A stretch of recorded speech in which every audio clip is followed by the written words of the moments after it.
하나님이 기뻐하시는 교회를 위하여라는 제목으로 잠깐 동안 말씀을 나누겠습니다. 우리는 지난주 공식적인 교회 설립 예배를 드렸습니다. 그날의 감동이 아직까지도 가슴속에 있고요. 우리 남자 집사님 한 분한테 제가 카톡을 보내드렸더니 자전거를 타고 출근하시는데 그날을 생각하니 울컥울컥한다 라고 문자를 주셨는데 그 문자 보는데 또 그날의 예배가 떠오르면서 감동이 밀려왔습니다. 혹시 그날 참석하지 못하신 분은 유튜브에 전체 영상이 다 올라 있습니다. 감동이 좀 떨어질 수도 있겠지만 성령이 역사하실 걸 믿고 여러분 한번 쭉 보시면 은혜가 될 것입니다. 그날 설교하신 목사님이 주셨던 말씀의 제목이 뭐였죠? 하나님이 기뻐하시는 교회였습니다. 우리 이제 원사 커뮤니티 교회가 정말 하나님이 기뻐하시는 교회가 되기 위하여 함께 뛰고 달려주셔야 합니다. 오늘도 새로 오신 분이 많이 계신데 오늘 설교 듣고 부담되어서 다음 주에 안 오셔도 됩니다. 걱정하지 마시고요.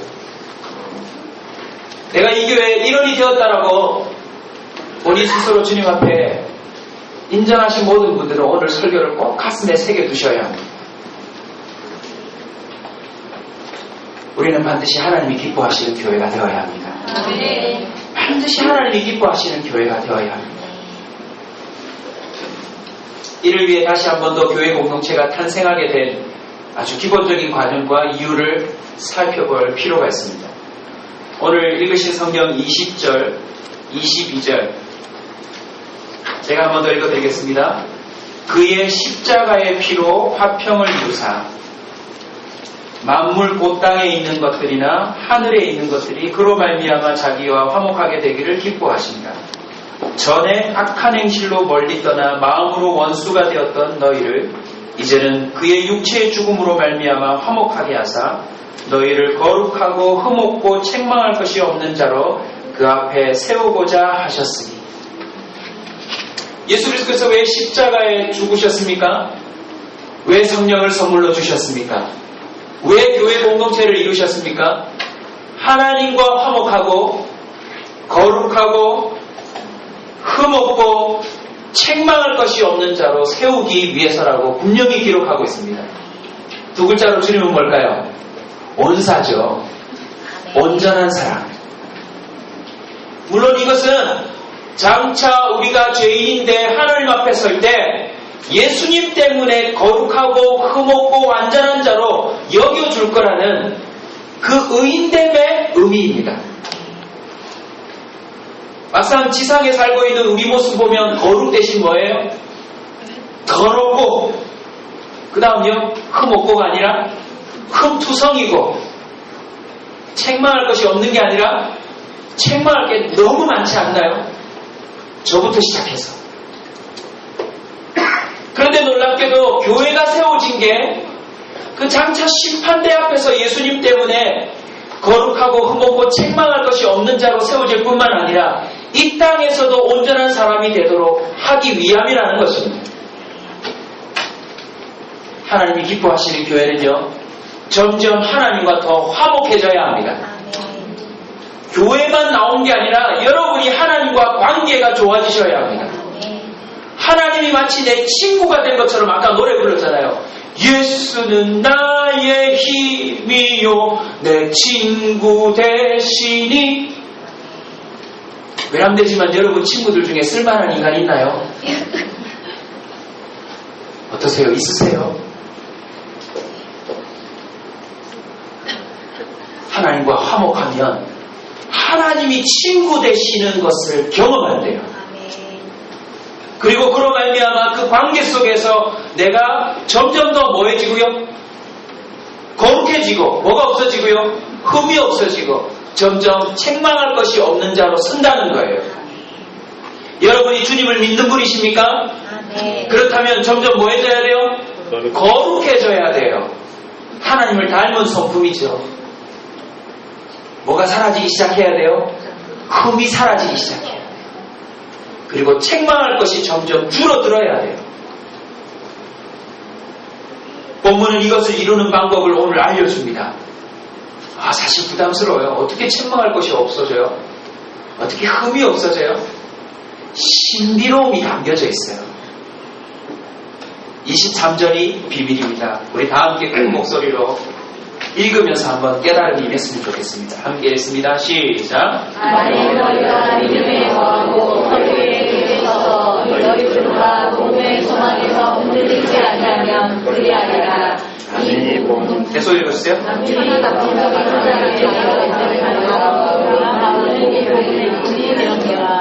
제가 한 3차례에 걸쳐서 이 말씀을 하나님 기뻐하시는 교회를 위하여 라고 전해드릴 텐데 오늘 그 첫 번째입니다. 비밀이 23절에 뭐라고 나와 있어요? 따라서 합시다. 흔들리지 아니하면 그리하리라. 여러분, 흔들리지 아니하면 그리하리라라고 성경은 방법을 가르쳐 줍니다. 저와 여러분이 흔들리지 않으면 반드시 거룩하고 흠없고 책망 없는 자로 하나님이 세우시겠다는 것입니다. 우리의 노력으로가 아닙니다. 우리의 뭔가 의지로서가 아닙니다. 우리의 뭔가 능력이 아니라 우리가 그저 흔들리지 아니하면 주님이 그리하리라라고 주님의 의지가 여기 표현되고 있습니다. 우리는 뭐만 하면 돼요? 흔들리지 아니하면 돼요. 오늘 가슴에 붓 꽂고 가십시오. 흔들리지만 않으면 주님이 하시게 돼요. 아멘. 저는 이 본문을 통해서 참 기뻤습니다. 사실 설립 예배를 드리고 난 다음에 목사인 제가 기분이 더 좋을까요? 두려울까요? 안 두려운데요. 무지 두려워요. 이제 어떡하죠? 많은 사람이 우리가 교회를 시작한 걸 알아버렸는데 어떡하죠? 근데 이 본문을 통해서 깨달았어요. 우리가 하는 게 아니에요, 여러분. 담임 목사가 교회를 든든히 하는 게 아니에요. 인간이 교회를 든든하게 하는 게 아니라 하나님이 그리 하시는 거예요. 우리는 뭐만 하면 돼요? 흔들리지만 않으면 돼요. 흔들리지 않으려면 믿음에 거해야 합니다. 오늘 본문 23절에 보면 만일 너희가 믿음에 거하고 그 터 위에 굳게 서서 믿음 위에만 있으면 흔들리지 않는다는 거예요. 왜냐하면 믿음은 흔들리는 걸 잡아줍니다. 믿음은 흔들리는 걸 잡아줘요.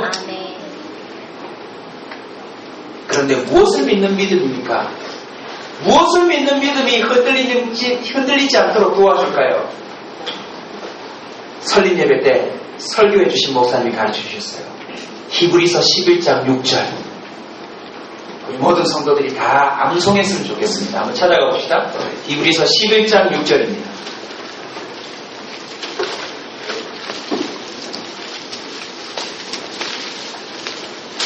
히브리서 11장 6절입니다.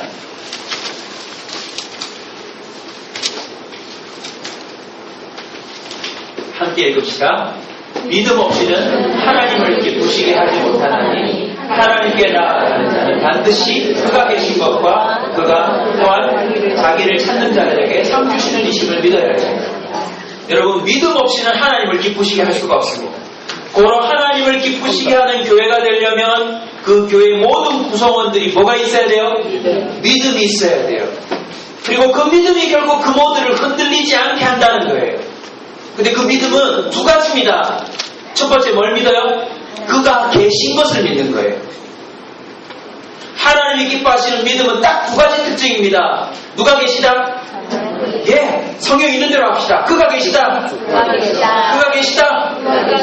언제 어디서나 이걸 믿는 믿음을 하나님 기뻐하신대요. 두 번째는요, 자기를 찾는 자에게 뭐 주신다? 상 주신다는 걸 믿는 걸 기뻐하신대요. 사람들은 언제 흔들리죠, 여러분? 자, 흔들려 보신 분들 한번 같이 오늘 또 소통하는 차원에서 솔직하게 고백 좀 해주세요. 인생을 살아오면서 여러분 흔들려 보셨죠? 언제 흔들리던가요? 피곤할 때! 맞아요. 피곤할 때 흔들려요. 또요?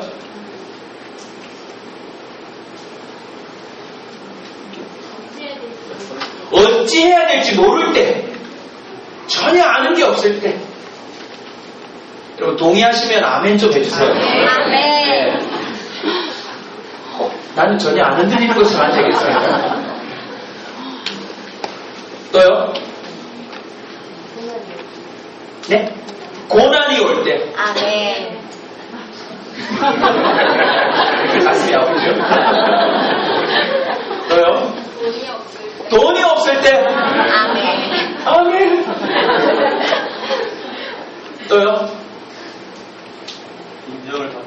인정을 받지 못할 때. 아멘. 맞습니다.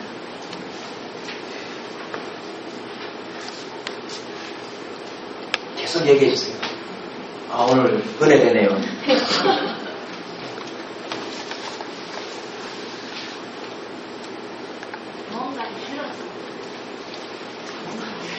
네. 흔드는 말이 들려왔을 때.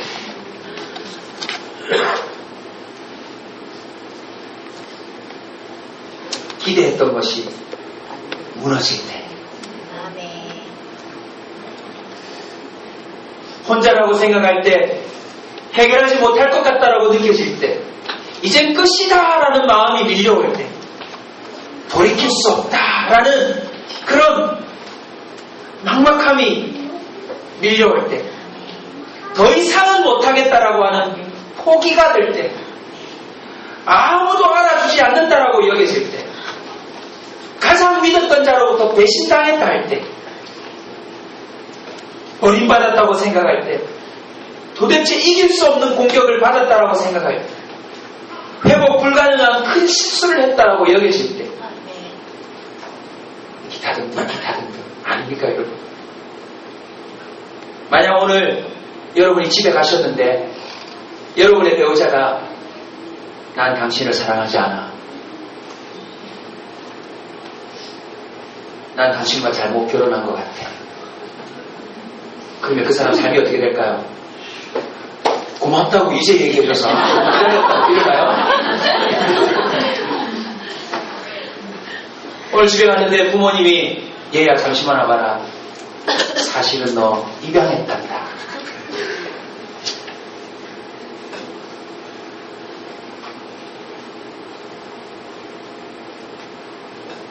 단 몇 초 상관해요. 우리의 삶 모두를 흔들 수 있는 일들이 세상에 너무 많아요. 그런데 그 모든 흔들림의 뿌리를 잡고 들어가 보면 거기에 뭐가 있는 줄 아세요? 하나님은 없다라는 사상과 연결되어 있어요. 모든 흔들리는 것의 뿌리를 가보면 결국 하나님이 없다는 것과 관련이 되어 있다고요. 바꾸고 말하면 하나님이 있다라고 하면 위에서는 흔들린지 몰라도 결코 뿌리 뽑히지 아니하며 넘어지지 아니함을 믿으시길 주의 이름으로 축원합니다. 아멘. 하나님이 계신다. 하나님은 자기를 찾는 자들에게 상 주신다고 하는 믿음을 갖고 계시면요, 그 사람은 흔들리지 않을 수 있어요. 아멘. 하나님은 모든 것을 아시기 때문에 그렇습니다. 원인이 무엇이며 해결책은 무엇이며 누가 잘했고 못했는지 이 상황이 어떻게 해서 벌어진 것인지 아는 분이 있다는 게 얼마나 큰 위로가 됩니까? 혹시 아무도 몰라줘서 흔들리는 분 계세요? 주님이 그거 아세요. 그리고 주님은 알고만 있는 게 아니라 주님이 다 알아서 해결하실 거예요. 가늠한 여인 현장에 붙잡혔어요. 인생이 송두리째 흔들리는 거 아니에요? 그들의 법률에 의하면 뭐에 맞아 죽어요? 돌에 맞아 죽는데 하나님이 그때 딱 나타나셔서 흔들리는 그 여인을 붙잡아줘요. 난 너 정죄하지 않을게. 혹시 큰 실수와 죄를 짓고 두려움에 떨고 계시는 분 계세요? 주님 앞에 나가세요. 그거 주님이 정죄하지 않으세요. 자백만 하면, 인정만 하면 주님이 그거 덮어주세요. 모른 척이 아니라 회복할 수 있는 기회를 주신다고요. 돌을 들고 막 씩씩거리면서 흔들리는 사람들도 주님이 다 붙잡아 주셨어요. 왜요? 나 너희들이 지은 죄도 다 안다. 하나님은 이런저런 감정으로 흔들리는 사람을 다 평정시켜 버리셨어요. 뭐로요? 나 다 안다. 나 다 안다, 다 알아. 하나님은 아무도 몰라주는 형편과 마음을 다 알아주십니다. 아브라함에게 쫓겨난 첩이 있었습니다. 이름이 뭐죠? 하갈요. 자기 자식 데리고 물부대 들고 나가가지고 물 다 먹고 이제는 죽게 생겨서 이제 목말라 죽을 자기 새끼 보니까 더 한이 푹 받쳐서 엉엉 우는데 누가 나타나셨어요? 하나님이 직접 나타나셔서 뭐라고 하셨어요? 네 아들 안 죽는다. 네 아들 내가 책임진다. 네 아들도 아브라함의 약속의 씨기 때문에 내가 책임진다 라고 말씀하시고 그 발밑에 뭐가 있는 걸 보여주세요? 우물이 있는 걸 보여주셨어요. 지금 목말라 죽을 줄 알고 있었는데 세상에 발밑에 우물이 있는 것도 가르쳐주시고 네 아들 안 죽는다라고 막막한 그 인생에 대하여 하나님의 평안의 이야기들을 쫙 심겨주시는 거 있죠. 그러자 그 여자가 이렇게 외쳤어요. 좀 어려운 말이지만 오늘 평생 흔들리지 않도록 기억합시다. 부엘라 헤로이. 부엘라 헤로이. 부엘라 헤로이. 부엘라 헤로이. 뜻이 뭐죠? 나를 살피시는 하나님. 아무도 없어서 내 형편 몰라주는 억울한 인생인데 세상에 하나님이 나타나서 내 심정 이해해주고 어찌할 수 없는 우리 자식 새끼까지도 책임져 주신다 말한 것을 듣고 그 여자 입에서 나온 게 부엘라 헤로이예요. 주님이 나를 뭐 하신다고요? 살피신다. 부모도 모르고 자식도 모르고 나를 알아줘야 될 사람들이 다 몰라줘도요. 하나님은 여러분을 살피고 계세요. 하나님은 필요한 모든 것을 준비해 두십니다. 여호와 이래 여러분 인생 가운데 정말 필요한 게 너무 많은데 그게 전혀 채워지지 않을 때도 흔들립니다. 애 학비를 내야 되는데 도대체 학비가 낼 수 없어서 이제 애가 자퇴해야 된다. 그럼 부모 흔들리지 않을까요 여러분? 그때 누구 생각하세요? 그가 계신다. 아멘. 그가 자기를 찾는 자들에게 뭐 주신다? 상 주신다. 저는 청소년 사역하면서요. 법이 바뀌어서 장학금이 오는 애도 봤어요. 이 아이는 전혀 장학금 혜택을 받을 수 없는 자격인데 편지를 보냈더니 학교위원회에서 그동안 몇백 년 동안 이어져 왔던 학교 법을 바꾸어서 얘를 장학생으로 만들더라는 거예요.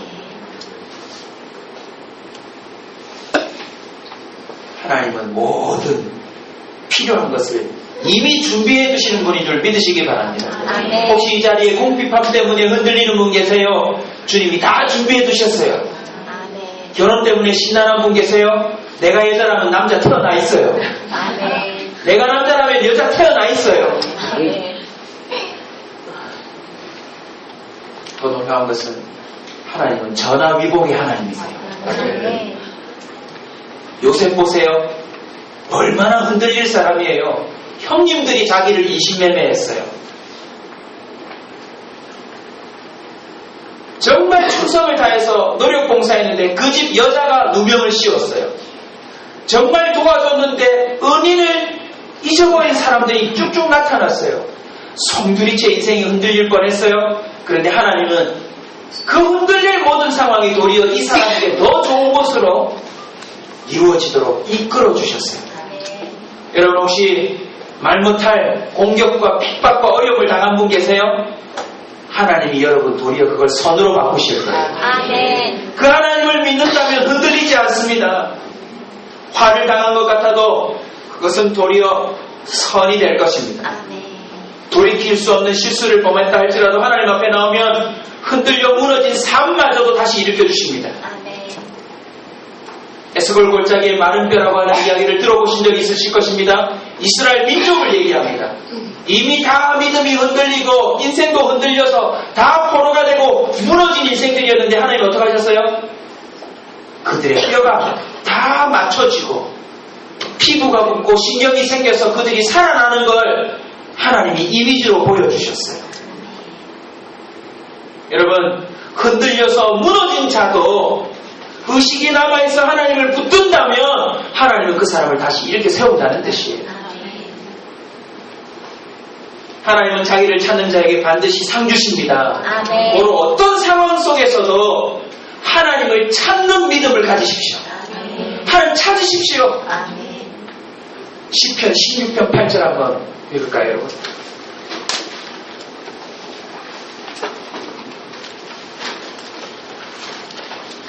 시편 16편 8절입니다.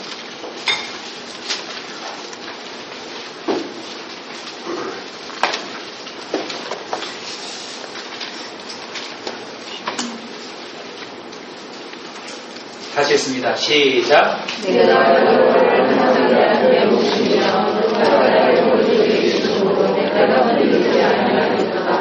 아멘. 내가 여호와를 항상 내 앞에 뭐하며 모시니. 보세요, 여러분. 모든 상황 속에서 보이지 않지만 믿음으로 하나님을 모시는데 어찌 그 사람이 거룩하지 않을 수 있겠어요? 어찌 그 사람이 흠되는 일을 일부러 하겠어요? 어떻게 책망받을 일을 고의적으로 하겠어요, 여러분? 하나님을 믿는 믿음을 갖고 살아가면 그 사람은 거룩해질 수 있는 줄로 믿습니다. 거룩만큼 그 사람의 삶에 받침이 되는 것이 없어요, 여러분. 흠과 책망받을 거리들은요, 우리의 삶을 균열되게 만들어요. 그래서 언젠가는 그 지지대가 무너지도록 만들어버린다. 믿음이 흔들리면 그 사람 인생이 흔들린다는 걸 기억하십시오. 특별히 우리가 하나님이 기뻐하시는 교회가 되기 위해서 우리 교회 구성원 한 사람 한 사람이 흔들리지 않으려고 도전하셔야 될 줄로 믿습니다. 그러려면 뭐 가져야 돼요? 믿음 가져야 돼요. 두 가지 믿음이었어요. 무엇이었습니까? 그가 계신다. 그리고 그가 자기를 찾는 자에게 뭐 주신다? 상 주신다입니다. 성도가 흔들리면 교회가 흔들리는 것이고, 목사가 흔들리면 성도가 흔들리는 것이고, 국민이 흔들리면 국가 전체가 흔들린다는 사실을 꼭 기억하셔야 합니다. 아빠가 흔들리면 가정이 흔들리는 거고, 자식이 흔들리면 역시 또 가정이 흔들린다는 사실들을 기억하고, 각자가 흔들리지 않으려고 도전할 뿐만 아니라 혹 흔들리는 사람이 있으면 우리가 붙잡아 줘야 될 줄로 믿습니다. 시편 62편 2절을 이렇게 기록합니다. 오직 그만이 나의 반석이요 나의 구원이시요 나의 요새이시니 내가 크게 흔들리지 아니하리로다. 오늘 본문에 보시면 흔들리지 말라라고 표현합니다. 아니하여. 그것은요, 흔들릴 위험이 충분히 있다는 뜻입니다. 앞으로 저희 교회도 흔들릴 위기가 많이 찾아올 겁니다. 어떤 상황 속에서도 여러분 흔들리지 말기를 주의 이름으로 축원합니다. 반드시 모든 상황에서 믿음으로 반응하시기 바랍니다. 어떤 믿음요? 그가 계신다. 그가 자기를 찾는 자에게 상 주신다. 사실 교회 안에 어떻게 보면 흔들릴 이유가 세상보다 더 많습니다. 몇 가지 이유를 설명드리고 설교를 마무리하려고 합니다. 교회 안에는요, 하나님을 인정하는 사람만 들어온 게 아니에요. 교회 안에 하나님을 인정하지 않는 사람들이 의외로 많습니다. 그리고 세월이 지나서 그런 사람들이 집사가 되고 권사가 되고 장로가 되고 심지어 뭐가 된 사람도 있어요? 목사가 된 사람도 있어요, 여러분.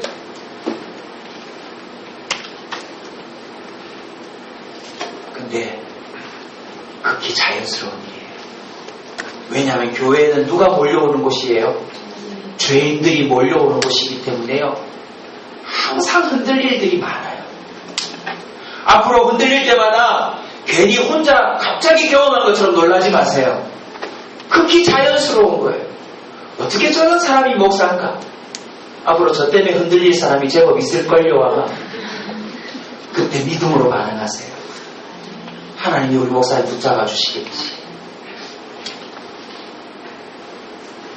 여러분 굉장히 반응이 센데 억울해서 못하겠습니다. 저도 성도들 때문에 많이 흔들릴 겁니다. 근데 저도 결단합니다. 언제나 믿음으로 반응할 겁니다.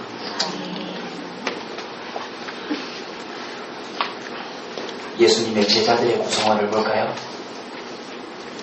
달랑 12명인데 그 안에 예수 팔 사람이 있었어요. 달랑 12명인데. 그리고 예수님이 틈만 주면 얘네들은 뭐 갖고 싸웠어요? 내가 우편이거든. 내가 예수님 오른팔이거든. 달랑 12명인데. 그리고 예수님이 십자가에 못 박히니까 12명이 다 어떻게 했어요? 다 흩어졌어요. 와, 이게 교회예요, 이게 교회. 근데 우리 벌써 120명이 모였으니 우리는 아마 10배 이상 흔들릴 거예요. 더군다나 목사인 제가 예수님급이 아니니까 아마 1200배 정도 흔들릴지도 몰라요. 그럼에도 놀라운 비밀이 있어요. 예수를 판 일도 벌써 벌어졌고 다 흔들려서 흩어지기도 했지만 주님이 어떻게 하셨어요? 다 모으셨어요. 그리고 그 12명으로 12지파에 해당하는 교회를 이루어 오셨고 지금 세계 열방 가운데 하나님의 살아계심을 분명하게 일구어 놓으셨어요.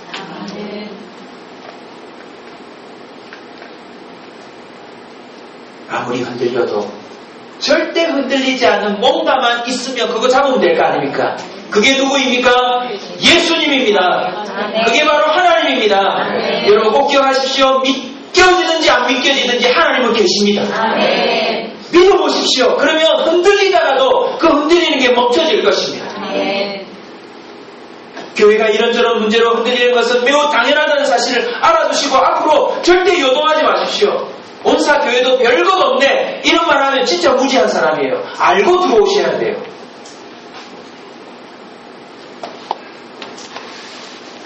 일본 지진 보세요. 2001년부터 10년 사이에는 연간 1000회에서 2000회 정도 지진이 일어났대요. 그런데 2011년도에는요 무려 진도 1 이상의 지진이 19번이나 지진이 있었대요. 연간 1000번에서 2000번이었는데 한 해에 10,000번이 넘은 적이 있대요. 일본 사람들 어떻게 살아요? 근데 놀라운 건요, 세계 어느 곳에서도 없는 견고한 집이 어디 있어요? 일본에 있어요. 앞으로 우리 교회가 많이 흔들릴 겁니다. 그러나 저와 여러분이 그 흔들림에 요동하지 아니하면 우리 교회는 이 지상 가운데 가장 강력한 교회가 될 줄로 믿습니다. 뭐하면요? 믿음을 붙잡아요. 앞으로 무슨 일이 있어도 믿음을 붙잡아 주십시오. 그가 계신다? 그가 자기를 찾는 자들에게 상 주신다. 결론의 말씀을 드립니다. 우리 교회는 흔들리는 것 같은데 넘어지지 않는 사람들로 넘쳐나기를 주임을 축원합니다. 마치 일본의 그 수많은 집들이 흔들리는데도 꼼짝하지 않고 그 자리에 있는 것처럼 요동치지만 굳건한 믿음 안에 있는 성도들이 되어주시길 부탁드립니다. 아울러 우리 교회는요, 주님을 찾는 바람에 흔들렸지만 뭐 많이 받은 사람? 상을 많이 받은 사람들로 넘쳐났으면 좋겠습니다. 여러분 꼭 상을 받으십시오. 이번 설립 예배 가운데도 정말 지금까지도 전화가 계속 와요. 그런 예배는 처음 봤다. 참 여러 가지 간증할 게 많은데 은혜가 많았어요. 저희 부모님 교회 같은 경우는 담임 목사님이 미국에 가셨어요. 그러면 그냥 관 하나 보내면 되잖아요. 근데 미국에서 교회에 전화해가지고 수석 부모사부터 모든 교역자는 다 가서 축하하라고 명령을 내리신 거 있죠. 그래가지고 교회 교역자들 전부가 다 왔어요. 꽤 큰 교회인데. 그리고는요, 새벽마다 우리를 위해서 기도했대요. 새벽마다. 사실 우리 교인들도 새벽기도 한 10명밖에 안 나오는데 120명 중에 남의 교회에서 그렇게 기도를 많이 해줬대요. 얼마나 감사한지.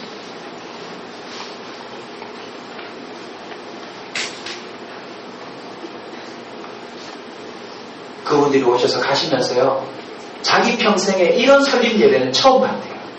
목사님들이. 그러나 아시는 분은 아시죠? 설립 예배 준비하면서 그 안에 얼마나 흔들림이 많았는지 모릅니다. 선물 포장하는 것도 저희 참 여담이지만 우리 은서가 설립 예배 마치고 학교 올라갈 때 제가 고속버스 터미널 태워주면서 이제 아빠로서 좀 대화 좀 한다고, 은서야 우리 아무것도 없이 수영로 교회 나와서 어디로 갈지 모르고 참 뭘 해야 될지 모르는 가운데 이렇게 교회 설립 예배를 드렸는데 넌 소감이 어땠니? 그랬더니 우리 딸이 하나님께 영광 돌려요. 아빠 대단해요. 이럴 줄 알거든요. 뭐라는지 아세요? 와, 2번만 선물 포장하면, 와, 아빠 신경전이 대단하던데요? 들어와서 일 안 해보신 분은 몰라요.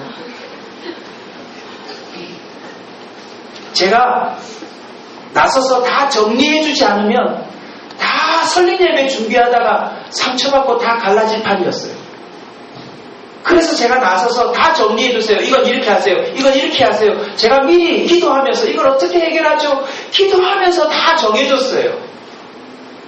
사진도 보시면 아시겠지만 쇼핑백 이렇게 7줄 놔두고 그거 다 넣는 거예요. 제가 얼마나 기도하면서 머리 짜는 줄 아세요? 왜냐면 제가 그렇게 지시를 했는데도 싸우시더라고요. 이거 이렇게 놔야 된다. 이렇게 놔야 된다. 당연한 거예요. 왜냐면 서로 다르니까. 근데 놀라운 건 이번 설립 예배를 통해서 우리는 어느 개척교회보다도 든든한 토대를 가졌어요.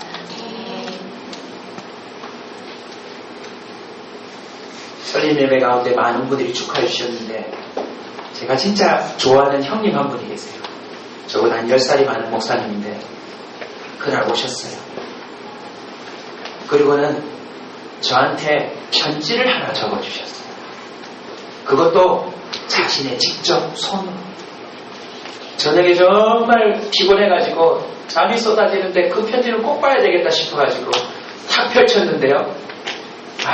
하나님이 저한테 주시는 개인적인 설교였어요. 기봉아, 네가 앞으로 목사로 살아갈 때 이런 일이 있을 것이니 너는 이렇게 하거라 라고 3가지를 딱 적어줬어요. 다음 주에 제가 한번 읽어드릴게요. 그런데 그 뒷장에 보통 A4예요. 편지지도 아니고 그냥 A4에다 적어놓고 뒷장에 빨간 글씨로 또 편지 한 대고 적었는데 뭐라고 적었는지 아세요? 앞에 거 네가 다 지키지 못하는 실수를 하게 될 거다.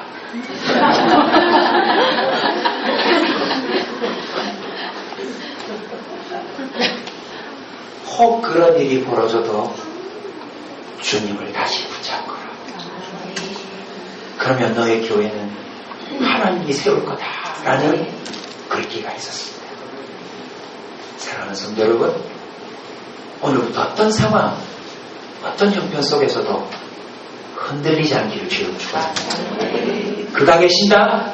그가 자기를 찾는 자들에게 상 주신다는 그 사실을 믿고 도전하십시오. 믿음이 적건 크건 상관없습니다. 그래서 그 상을 받아서 자랑할 수 있는 교회가 되기를 축원합니다. 이제 저희들 교회가 좀 안정되면요, 저는 매주일마다 뭘 할 거냐면 5분 평신도 설교를 할 겁니다. 제 설교 전에 평신도가 나와서 5분 정도 설교할 거예요. 그 설교는 딴 게 아니고 뭐예요? 한 주간 동안 주님이 계신 걸 믿고 찾았더니 하나님이 저를 이렇게 도와주시대요 라고 하는 간증들을 매주 예배 때 우리가 함께 나누며 주님께 영광 돌리려고 합니다. 우리 교회가 그런 간증이 끊어지지 아니하는 교회가 되시길 주의 이름으로 축원합니다. 우리 함께 찬양할